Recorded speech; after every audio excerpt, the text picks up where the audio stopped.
ఇవన్నీ దోతులు లుంగీలు మ్యానుఫ్యాక్చర్ అండి. ఇక్కడ హోల్సేల్ మొత్తం బల్క్గా పోతాయి. ఇక్కడ హోల్సేల్ రేట్స్ ఆంధ్ర కర్ణాటక అన్ని స్టేట్లో పోతుందండి బల్క్లో.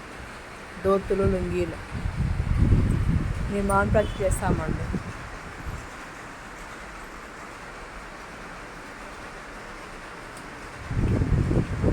ఎంత సంబంధించిన వస్తువులు అనమాట.